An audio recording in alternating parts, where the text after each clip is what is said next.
તો ચાલો મિત્રો, આજે આપણે ધોરણ 10નું પ્રકરણ 5 વિજ્ઞાનનું જે પ્રકરણ 5મું છે તેમાં જૈવિક ક્રિયાઓ વિશે ભણીશું. જૈવિક ક્રિયાઓ એટલે કે લાઈફ પ્રોસેસીસ, બરાબર છે. તો આપણે આ પાઠમાં આવતા અને સ્વાધ્યાયના પ્રશ્નો અને તેનું સોલ્યુશન આપણે જોઈશું, તેના જવાબ આપણે જોઈશું. તો ચાલો આપણે ભણીએ. શા માટે આપણા જેવા બહુકોષીય સજીવોમાં ઓક્સિજનની જરૂરિયાત પૂરી કરવા માટે પ્રસરણ એ અપૂરતી ક્રિયા છે?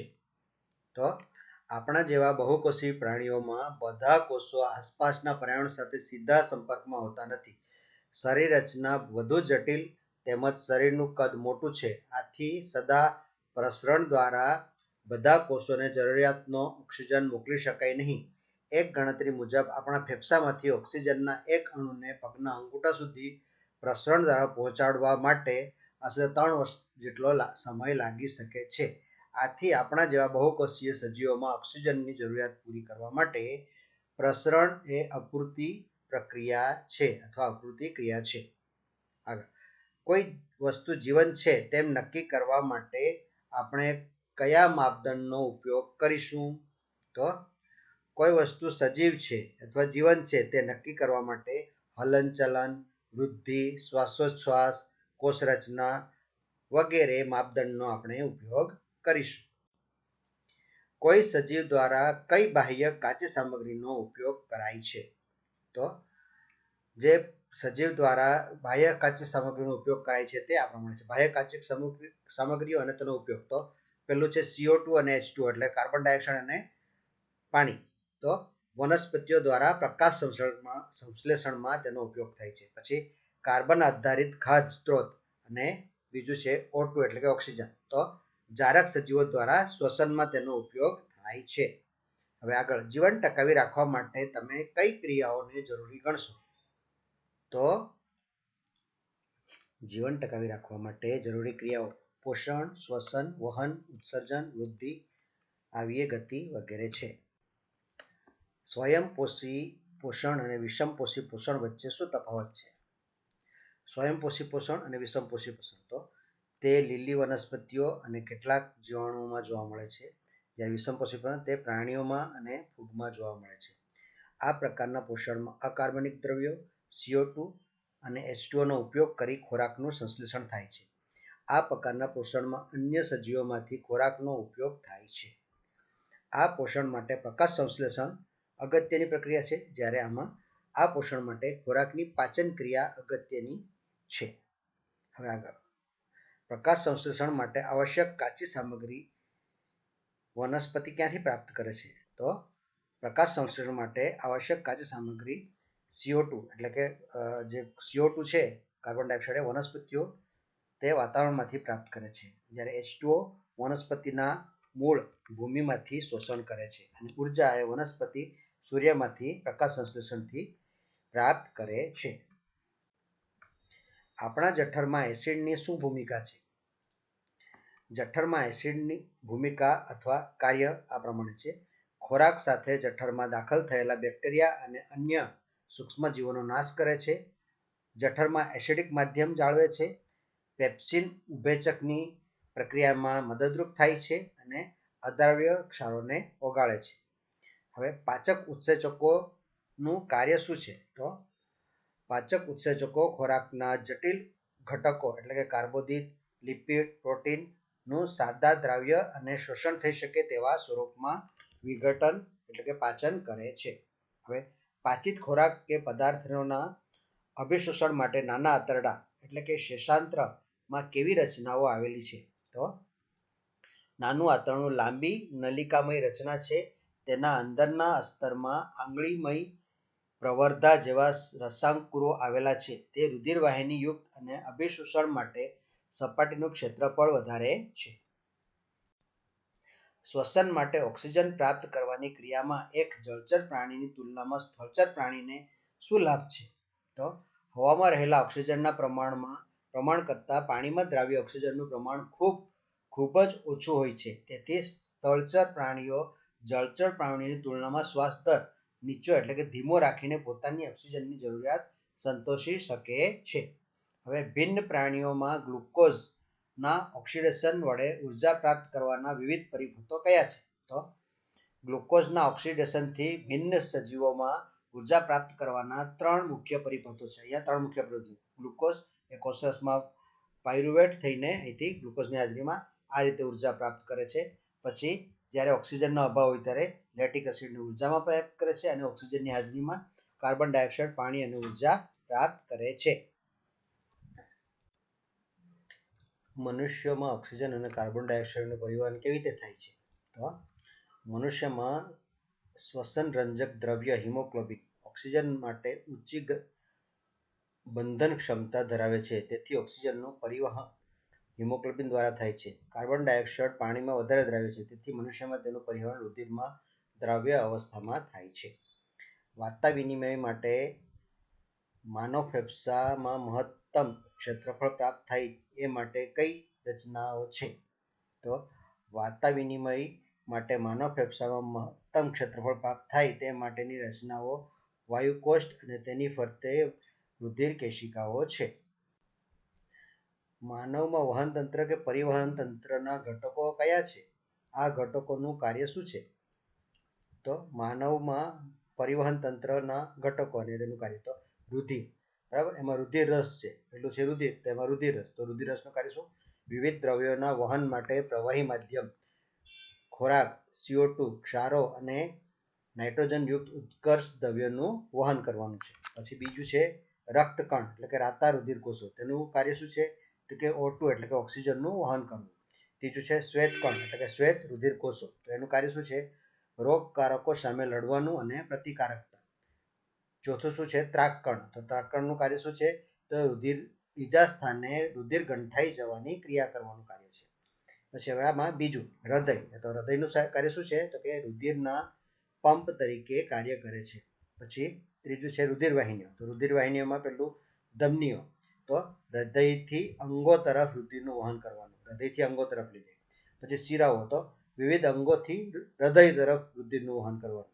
પછી રુધિર કેશિકાઓ, તો રુધિર અને આસપાસના કોષો વચ્ચે દ્રવ્યોની આપલે કરવાનું કાર્ય છે. પછી અહીંયા છે લસિકાઓ. તો લસિકાનું કાર્ય શું છે? નાના આંતરડામાં પાચિત ચરબીનું શોષણ કરે અને આંતરકોષીય પ્રવાહીને રુધિરના પ્રવાહમાં ઠાલવે છે. સસ્તન અને પક્ષીઓમાં ઓક્સિજનયુક્ત અને ઓક્સિજન વિહીન રુધિર અલગ કરવાની જરૂરિયાત કેમ છે? તો સસ્તન અને પક્ષીઓમાં ઓક્સિજનયુક્ત અને ઓક્સિજન વિહીન રુધિર અલગ કરવાની જરૂરિયાત છે કારણ કે તેથી શરીરને વધુ કાર્યદક્ષ ઓક્સિજનનો પુરવઠો મળી રહે. તેમના શરીરનું તાપમાન જાળવી રાખવા નિરંતર ઉર્જાની જરૂરિયાત સંતોષી શકાય છે. હવે ઉચ્ચ કક્ષાની વનસ્પતિઓમાં વહન તંત્રના ઘટકો કયા છે? તો ઉચ્ચ કક્ષાની વનસ્પતિઓમાં વાહક તંત્રને વહન તંત્રના ઘટકો તો કે જલવાહક એટલે જલવાહિની અને જલવાહિનીકા, અને બીજું છે અન્નવાહક એટલે કે ચાલની નલિકા અને સાથી કોષો. વનસ્પતિમાં પાણી અને ખનિજ ક્ષારોનું વહન કેવી રીતે થાય છે? તો વનસ્પતિમાં જે પાણી અને ખનિજ ક્ષારોનું વહન થાય છે તે આવી રીતે પાણીના સંવહનનો માર્ગ એટલે મૂળ, પ્રકાંડ અને પર્ણોમાંની જલવાહિનીઓ અને જલવાહિનીકાઓ પરસ્પર જોડાઈને પાણીના સંવહનનો સળંગ માર્ગ બનાવે છે. મૂળ દ્વારા પાણીનું શોષણ. તો મૂળના કોષો ભૂમિમાંથી સક્રિય સ્વરૂપે આયનોનું શોષણ કરે છે. તેના પરિણામે મૂળ અને ભૂમિની વચ્ચે આયન સંકેન્દ્રણનો તફાવત સર્જાય છે. આથી આ તફાવતને દૂર કરવા ભૂમિમાંથી પાણી મૂળમાં પ્રવેશે છે. પાણીનો સ્તંભ. મૂળ અને ભૂમિની વચ્ચે સંકેન્દ્રણ તફાવત દૂર કરવા માટે મૂળની જલવાહક તરફ થતા પાણીના પ્રવાહથી પાણીનો સ્તંભ નિર્માણ પામે છે. તેને પાણીનો સ્તંભ કહે છે. મૂળદાબ અને મૂળદાબ દ્વારા પાણીનું વહન. મૂળના કોષો દ્વારા પાણીના શોષણથી સર્જાતા દબાણથી પાણી જલવાહક ઘટકોમાં વહન પામે છે. વધુ ઊંચાઈ ધરાવતી વનસ્પતિઓમાં પાણીના વહન માટે આ દબાણ અપૂરતું હોય છે. રાત્રિ દરમિયાન પાણીના ઉદ્વહન માટે મૂળદાબ જરૂરી છે. આથી વનસ્પતિ શરીરના સૌથી ઊંચા સ્થાન સુધી પાણીના વહન માટે અન્ય પરિબળ અસરકારક હોય છે. બાષ્પોત્સર્જન ખેંચાણ દ્વારા પાણીનું વહન. વનસ્પતિના હવાઈ અંગો દ્વારા પાણી બાષ્પ રૂપે ગુમાવવાની ક્રિયાને બાષ્પોત્સર્જન કહે છે. પરંધ્રો દ્વારા ગુમાવાતા પાણીની પૂર્તિ પર્ણના જલવાહક ઘટકોમાં રહેલા પાણી વડે થાય છે. પર્ણના કોષમાંથી પાણીના અણુઓના બાષ્પીભવનથી ખેંચાણ ઉત્પન્ન થાય છે. આ ખેંચાણ મૂળના જલવાહક કોષોમાં રહેલા પાણીને ઉપર તરફ ખેંચે છે. દિવસ દરમિયાન જ્યારે પર્ણરંધ્રો ખુલ્લા હોય છે ત્યારે બાષ્પોત્સર્જન ખેંચાણ જલવાહકમાં પાણીના ઉદ્વહન માટે મુખ્ય પ્રેરક છે. આ મૂળથી પર્ણ તરફ શોષાયેલા પાણી અને દ્રાવ્ય ક્ષારોના ઉદ્વહન માટે બાષ્પોત્સર્જક મદદરૂપ છે. આ જે આખી જે પાણીમાં બાષ્પોત્સર્જનની ક્રિયા છે ત્યાંથી બતાવેલી છે કે મૂળમાંથી અહીંથી ઉપર જાય અને પાછું ઉપરથી પર્ણોમાંથી બાષ્પીભવન પણ થાય છે. વનસ્પતિમાં ખોરાકનું સ્થળાંતર કેવી રીતે થાય છે? પ્રકાશ સંશ્લેષણની દ્રાવ્ય નિપજોના વહનને સ્થળાંતરણ કહે છે. સ્થળાંતરણ સાથે સંકળાયેલી સંવહન પેશીઓને અન્નવાહક કહે છે. પ્રકાશ સંશ્લેષણની નિપજ ઉપરાંત એમિનો એસિડ અને અન્ય પદાર્થો અન્નવાહકમાં વહન પામે છે. આ પદાર્થો મુખ્યત્વે મૂળ તેમજ સંગ્રહ કરતા અંગો, બીજ, ફળ તેમજ વૃદ્ધિ પામતા ભાગો તરફ વહન થાય છે. અન્નવાહકમાં સ્થળાંતરણ દરમિયાન ઉર્જાનો ઉપયોગ થાય છે. સુક્રોઝ એટલે કે શર્કરામાંથી પ્રાપ્ત થતા ઉર્જાના ઉપયોગથી અન્નવાહકમાં સ્થળાંતર પામે છે. તેથી થતો આશ્રુતિ દાબનો વધારો પેશીમાં પાણીના પ્રવાહને પ્રેરે છે. આ દબાણથી અન્નવાહકમાં દ્રવ્યો ઓછા દબાણ ધરાવતી પેશી તરફ વહન પામે છે. આમ વનસ્પતિની જરૂરિયાત મુજબ અન્નવાહકોમાં દ્રાવ્યોનું વહન થાય છે. ઉદાહરણ તરીકે વસંત ઋતુમાં મૂળ અને પ્રકાંડની પેશીઓમાં સંચિત શર્કરાનું સ્થળાંતર વૃદ્ધિ માટે ઉર્જાની જરૂરિયાત ધરાવતી કલિકાઓમાં થાય છે. અન્નવાહકમાં ખોરાક અને અન્ય પદાર્થોનું સ્થળાંતર તેને સંલગ્ન સાથી કોષોની મદદથી ચાલની નલિકામાં ઉત્તરવહન તેમજ અધોગમન બંને દિશામાં થાય છે. મૂત્રપિંડ નલિકા એટલે કે નેફ્રોનની રચના અને તેની કાર્યવિધિનું વર્ણન કરો. તો મૂત્રપિંડમાં પાયારૂપ ગાળણ એક મૂત્રપિંડ નલિકા છે. પ્રત્યેક મૂત્રપિંડમાં મોટી સંખ્યામાં મૂત્રપિંડ નલિકાઓ હોય છે. તેઓ નજીકમાં નિકટતમ રીતે ગોઠવાયેલી હોય છે. મૂત્રપિંડ નલિકા લાંબી ગૂંચળામય રચના છે. તેના અગ્રભાગે કપ આકારની બાઉમેનની કોથળી આવેલી છે અને તેનો અંત સંગ્રહ નલિકામાં થાય છે. બાઉમેનની કોથળીમાં પાતળી દિવાલવાળી રુધિર કોશિકાઓનું ઝુમખું ગોઠવાયેલું હોય છે. તેને રુધિર કેશિકા ગુચ્છ કહે છે. મૂત્ર નિર્માણનો હેતુ રુધિરમાંથી ઉત્સર્ગ દ્રવ્યો ગાળીને અલગ કરવાનો છે. મૂત્રપિંડ રુધિરમાંથી નાઇટ્રોજનયુક્ત ઉત્સર્ગ દ્રવ્યો યુરિયા, યુરિક એસિડ વગેરેને દૂર કરે છે. ગાળણ એકમો મૂત્રપિંડ નલિકાઓ દ્વારા મૂત્ર ઉત્પન્ન થાય છે. બાઉમેનની કોથળીમાં ગાળણ એકત્ર થાય છે. પ્રારંભિક ગાળણમાં ગ્લુકોઝ, એમિનો એસિડ, ક્ષાર અને વધુ માત્રામાં પાણી હોય છે. જેમ જેમ ગાળણ મૂત્રપિંડ નલિકામાં વહન પામે છે તેમ તેમ આ ઉપયોગી પદાર્થો પસંદગીશીલ પુનઃશોષણ પણ પામે છે. પાણીના પુનઃશોષણના પ્રમાણનો આધાર શરીરમાં પાણીની માત્રા પર અને ઉત્સર્જિત કરાતા દ્રવ્ય નકામા પદાર્થો પર રહેલો છે. આ રીતે મૂત્ર ઉત્પન્ન થાય છે. સામાન્ય તંદુરસ્ત વ્યક્તિઓમાં દરરોજ 180 લીટર પ્રારંભિક ગાળણ ઉત્પન્ન થાય છે.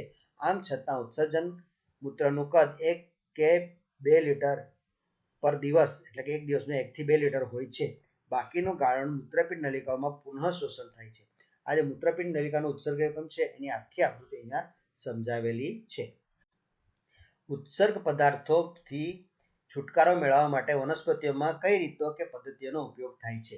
તો વનસ્પતિઓ પ્રાણીઓની જેમ કોઈ ઉત્સર્ગ અંગો કે તંત્ર ધરાવતી નથી. આમ છતાં તેમાં વિવિધ રીતે ઉત્સર્જન જોવા મળે છે. વનસ્પતિઓમાં પ્રકાશ સંશ્લેષણની ક્રિયા દરમિયાન નકામી નિપજ તરીકે ઉદ્ભવતો O2 ઓક્સિજન વાતાવરણમાં સીધો મુક્ત કરાય છે. વનસ્પતિઓ બાષ્પોત્સર્જનની ક્રિયામાં વધારાના પાણીને વાયુરંધ્રો દ્વારા મુક્ત કરે છે. ત્રીજું, કેટલીક વાર વનસ્પતિઓ નકામા ઉત્સર્ગ પદાર્થો પર્ણનો સંગ્રહ કરે છે.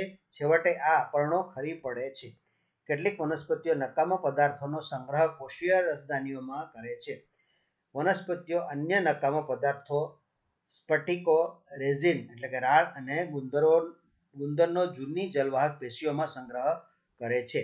વનસ્પતિઓ કેટલાક ઉત્સર્ગ દ્રવ્યોને પોતાની આસપાસની ભૂમિમાં ઉત્સર્જિત કરે છે. મૂત્ર નિર્માણના પ્રમાણનું નિયમન કેવી રીતે થાય છે? તો મૂત્ર નિર્માણના પ્રમાણનું નિયમન શરીરમાં રહેલા વધારાના પાણીની માત્રા અને દ્રાવ્ય ઉત્સર્ગ પદાર્થોની માત્રા વડે થાય છે. શરીરમાં પાણી અને દ્રાવ્ય ઉત્સર્ગ પદાર્થો વધારે હોય તો વધુ માત્રામાં મૂત્ર નિર્માણ થાય છે. જો શરીરમાં પાણી અને દ્રાવ્ય ઉત્સર્ગ દ્રવ્યો ઓછા હોય તો મૂત્ર નિર્માણ ઓછા પ્રમાણમાં થાય છે. તો મિત્રો આપણે અત્યારે પાઠમાં આવતા પ્રશ્નોના જવાબ જોયા. હવે આપણે સ્વાધ્યાયમાં આવતા પ્રશ્નો અને તેના જવાબો જોઈશું. જો તમે પહેલી વાર વિડીયો જોઈ રહ્યા છો તો નીચે સબસ્ક્રાઇબ કરી દેશો, તમારા મિત્રોને આ વિડીયો શેર પણ કરશો. જો તમારે કોઈ કોમેન્ટ હોય તો કોમેન્ટ પણ કરશો અને તમે લાઈક અને શેર તમે કરતા રહેશો કે જેથી અમને ઉત્તેજન મળે અને આપણા આ રીતના બધા જ પાઠોના વિડીયો પણ જોતા રહીશું. અને ધોરણ 9ના પણ વિડીયો આપણે મૂકેલા છે. જો તમારા મિત્રો કે ભાઈબંધો કે કુટુંબીજનો જો ધોરણ 9માં છે તો તેમને પણ તમે આ વિડીયો શેર કરશો. હવે આપણે સ્વાધ્યાયના પ્રશ્નો જોઈએ. મનુષ્યમાં મૂત્રપિંડ સાથે સંકળાયેલા એક તંત્રનો ખાલી જગ્યા સાથે સંકળાયેલા એક તંત્રનો ભાગ છે. પોષણ, ઉત્સર્જન, શોષણ કે પરિવહન? તો જવાબ છે ઉત્સર્જન, સી. વનસ્પતિઓમાં જલવાહક ખાલી જગ્યા માટે જવાબદાર છે. તો એ શાના માટે જવાબદાર છે આમાંથી? તો કે એ પાણીના વહન માટે જવાબદાર છે. સ્વયંપોષી માટે ખાલી જગ્યા આવશ્યક છે. તો સ્વયંપોષી માટે ઉપયુક્ત બધા જ એટલે કે કાર્બન ડાયોક્સાઇડ, પાણી, ક્લોરોફિલ, પ્રકાશ, સૂર્યનો પ્રકાશ એ બધું જ આના માટે આવશ્યક છે. ખાલી જગ્યામાં પાયરુવેટ વિઘટન થવાથી કાર્બન ડાયોક્સાઇડ, પાણી અને ઉર્જા ઉત્પન્ન થાય છે. તો કણાભ સૂત્રોમાં એ જવાબ છે એનો બી. આપણા શરીરમાં ચરબીનું પાચન કેવી રીતે થાય છે? આ ક્રિયા ક્યાં થાય છે? તો પિત્તરસના પિત્તસારો ચરબીના મોટા ગોલકોને વિખંડિત કરી નાના ગોલકોમાં રૂપાંતરિત કરે છે. આ ક્રિયાને તૈલોદીકરણ કહે છે. સ્વાદુરસનો લાઇપેસ તૈલોદિત ચરબીનું પાચન કરે છે.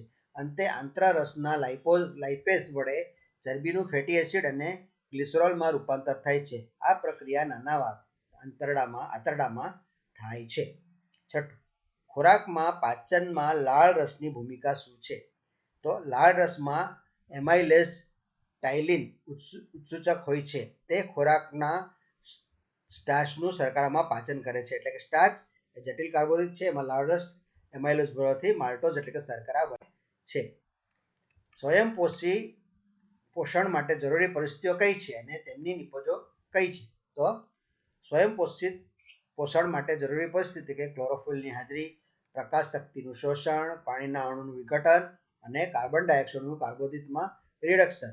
તેની આ એક છે અને તેની નિપજો શું છે? ગ્લુકોઝ, કાર્બોદિત અને ઓક્સિજન એ તેની નિપજો છે. જારક અને અજારક શ્વસન વચ્ચે તફાવત શું છે? કેટલાક સજીવોના નામ આપો કે જેમાં અજારક શ્વસન થાય છે. તો જારક અને અજારક શ્વસન. તો આ ક્રિયામાં O2 નો ઉપયોગ થાય છે. આ ક્રિયામાં O2 નો ઉપયોગ થતો નથી. આ અજારક. આ ક્રિયાને અંતે CO2 અને H2O ઉત્પન્ન થાય છે. આ ક્રિયાને અંતે પ્રાણીજન્ય માધ્યમમાં લેક્ટિક એસિડ અને વનસ્પતિ માધ્યમમાં ઇથેનોલ અને CO2 ઉત્પન્ન થાય છે. આ ક્રિયામાં ગ્લુકોઝનું અણુનું સંપૂર્ણ દહન થાય છે. તેથી ગ્લાયકોઝના એક અણુમાંથી ખૂબ ઓછી ઉર્જા ઉત્પન્ન થાય છે. આ ક્રિયામાં ગ્લુકોઝના અણુઓનું અપૂર્ણ દહન થાય છે. તેથી ગ્લુકોઝના એક અણુમાંથી ઘણી વધારે ઉર્જા ઉત્પન્ન થાય છે.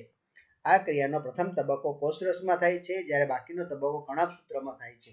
અને કણાભ સૂત્રમાં થતી ક્રિયામાં O2 એટલે કે ઓક્સિજનનો ઉપયોગ થાય છે. આ ક્રિયા સંપૂર્ણપણે કોષરસમાં જ થાય છે. કણાભ સૂત્રો તેમાં કોઈ જ ભાગ ભજવતા ન હોવાથી O2 એટલે કે ઓક્સિજનનો ઉપયોગ થતો નથી. અજારક શ્વસન કરતા પ્રાણીઓના નામ એ તો યીસ્ટ અને અન્ય કેટલીક ફૂગ, કેટલાક બેક્ટેરિયા અને અંતઃપરોપજીવીઓ છે. વાયુઓમાં વધારે વિનિમય અને વાયુકોષની રચના કેવા પ્રકારની હોય છે? તો ફેફસામાં શ્વાસવાહિનીઓના અંત ભાગે વાયુકોષ્ઠકો આવેલા છે. તેઓ ફુગ્ગા જેવી રચના ધરાવે છે.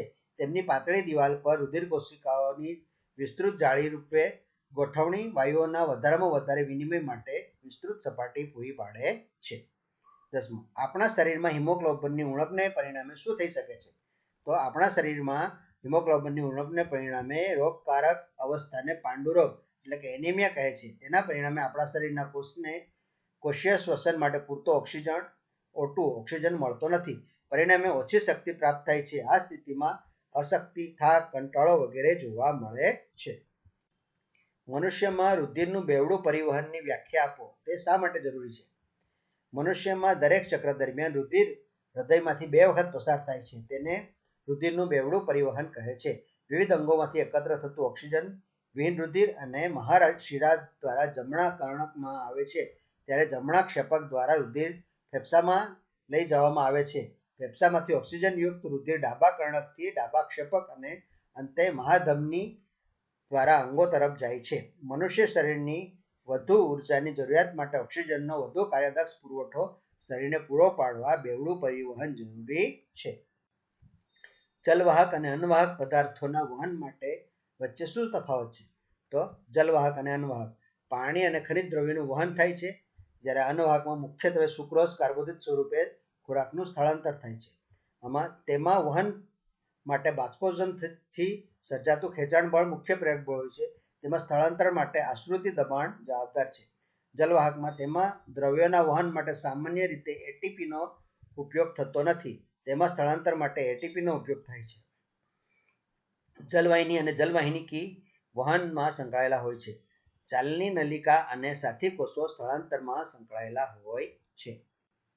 ફેફસામાં વાયુ કોષ્ટકોની અને મૂત્રપિંડમાં મૂત્ર નલિકાઓની રચના અને તેની કાર્યવિધિની તુલના કરો. તો વાયુ કોષ્ટકો અને મૂત્રપિંડ નલિકા તે ફેફસાની રચનાનો કાર્યાત્મક એકમ છે. તે મૂત્રપિંડની રચનાનો કાર્યાત્મક એકમ છે.